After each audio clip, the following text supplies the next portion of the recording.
আজ শুভ জন্মাষ্টমী। এই দিনটিকে সবাই পালন করে, প্রত্যেকের ঘরে ঘরে এই গোপালের জন্মাষ্টমীর দিনটা পালন করে।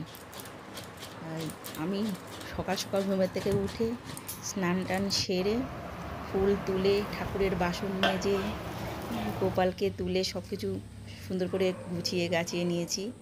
আর এই জন্মদিন আমি উপোস করেই করি। আমি নির্জলা উপোস থাকি।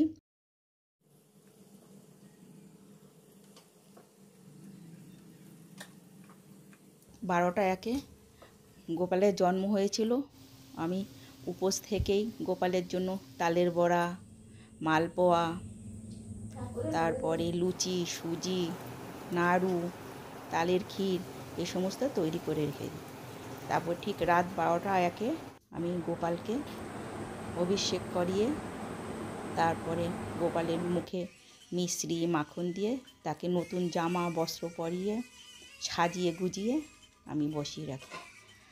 আমার মেয়ের ঘরেও গোপাল আছে, তা আমি একা একা গোপালের রাত 12টা 1 পর্যন্ত জেগে থাকতে হয়, তাই আমি একা একা জেগে থাকবো। তাই আমি আমার গোপালকে নিয়ে আমি মেয়ের ঘরে চলে এসেছি। আমার পাশেই তো মেয়ে থাকে, তা মেয়েরও গোপাল আছে।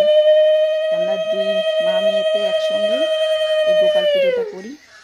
একসঙ্গে 2 গোপালকে আমরা অভিষেক করিয়েছি।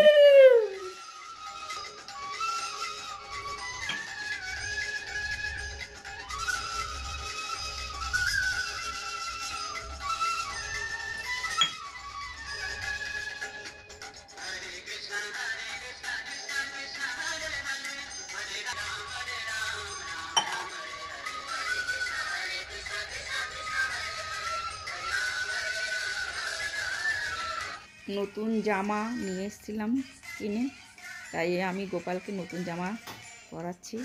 তার চুড়ি কিনে দিয়েছি, গলার মালা, মাথার মুকুট সব কিনে এখন সাজাচ্ছি গোপালকে।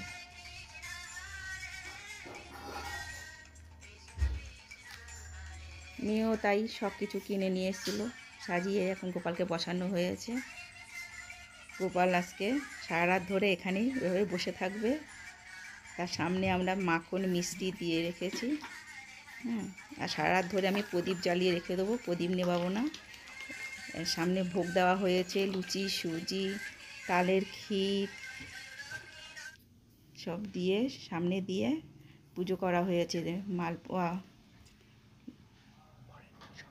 তারপর আমি গোপালকে আর রাত্রেবেলা মেয়ের ঘরেই ছিল, আমি আর নিয়ে যাইনি। মেয়ে বলল, মা আমি কালকে একটু ভোগ দেব, তাই আমি গোপালকে মেয়ের ঘরেই রেখে দিয়েছি। তাই মেয়ে সকালবেলা উঠে তাড়াতাড়ি করে পোলাও, তারপরে আলুর দম, পনির, পায়েস সব তৈরি করে গোপালকে দিয়েছে। গোপাল পুজো করা হচ্ছে এখন। গোপালকে আরতি করে পুজো করে বই পড়লাম।